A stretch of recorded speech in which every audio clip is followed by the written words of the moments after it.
Hello, welcome back to A Cup of Conversation with me, Nidra Simmons. I wanted to have a conversation to try to help some people out today.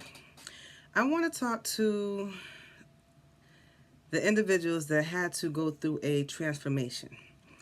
Um, those that have, uh, those that look different than the rest.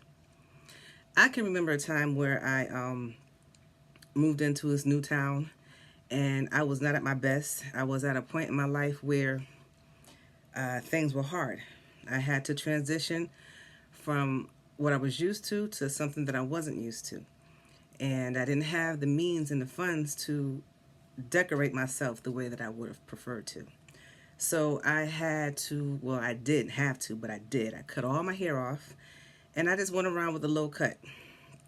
Just living life, doing what I'm supposed to do, working, providing for my family, doing the best that I'm supposed to do. And I was like that for a few years.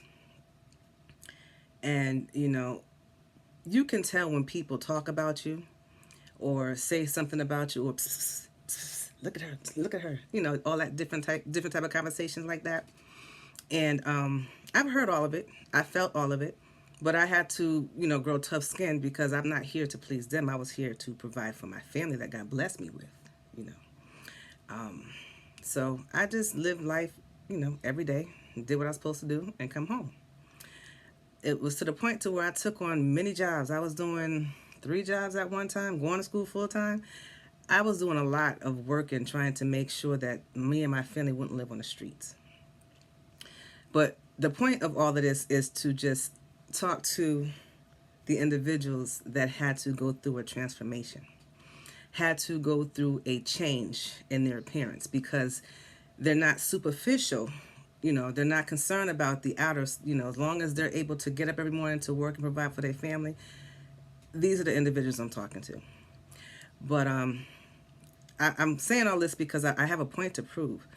Um, and it goes back to the underdog.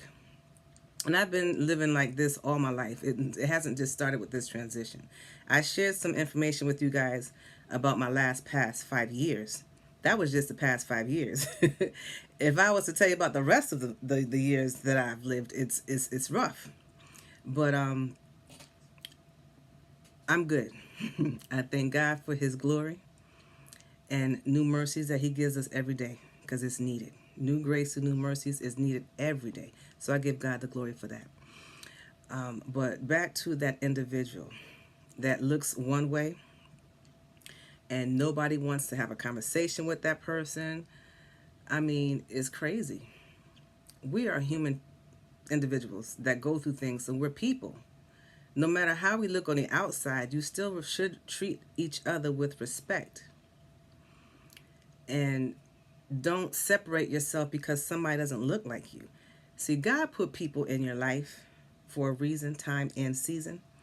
And God also put um, people in your life to show you who you are. In other words, if God put you in a position to love on somebody, to teach somebody, to train somebody, God's going to see how how true you are to your heart. He may put somebody in your life for you to take under your wing to help to get them up to a level to where they need to be so that they can do the work of the Lord. But if you are an individual who has so much pride and you can't help nobody because they don't look like you or they don't look the part to hang around with you, watch it because that could be a test from God to test you. So stop treating people the way that they look on the outside because you don't know all of the stuff that they had to go through to get to that point. And be careful because that one person you turn away can be that angel in disguise that God uses to uplift you further. So we go through tests and trials and tribulations throughout our lives, and we're all tested. God is going to meet you where you are. That's the type of God we have. That's the type of God that I love. You don't have to be somebody else that you're not, especially if you can't afford to be that person at that time. God meets you where you are. And that's how I am when I work with the children and I teach. I meet them where they are and we get to where we need to be. I'm not going to come on and be hard on you and push you to be up here when you're right here. I'm going to meet you where you are. So I hope that I'm making sense to you all out there. And I hope that you understand that you need to love yourself first and foremost, because you don't want the world to dictate or to dictate or determine your level of love. You need to know how much you love yourself, period, because the world is cruel. They're cruel. People are mean.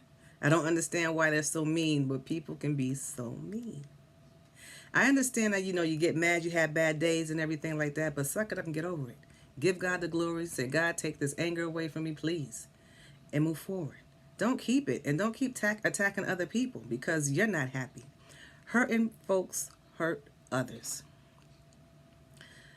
So, I can understand when people get mad because, they're hurt and so they may lash out. But to be mean to somebody and not help somebody who God put in your life to help,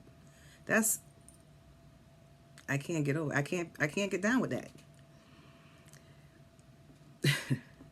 Because we're here to help one another.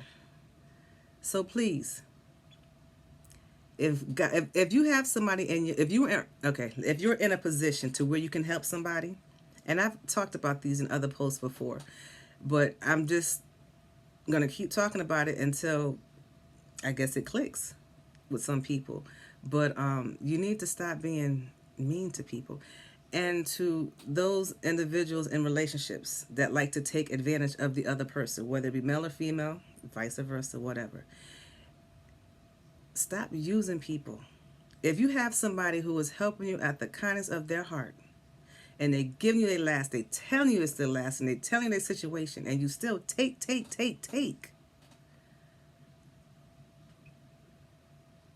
And then you don't even come back to check on the person that you're taking from.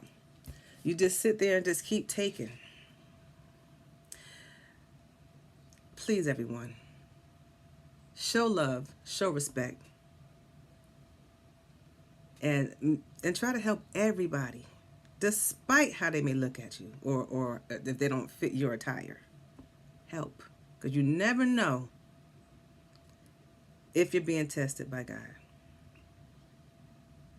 So I hope I said something that was helpful. And I hope I'm saying things that can help you. And if you are the individual that is the underdog that's being looked over, love yourself. Strengthen that courage within yourself. Because ain't nobody going to love you better than you. And the more that you love on yourself, I guarantee the better you're going to look. Not that you need to care about what nobody else thinks. You will feel good for yourself.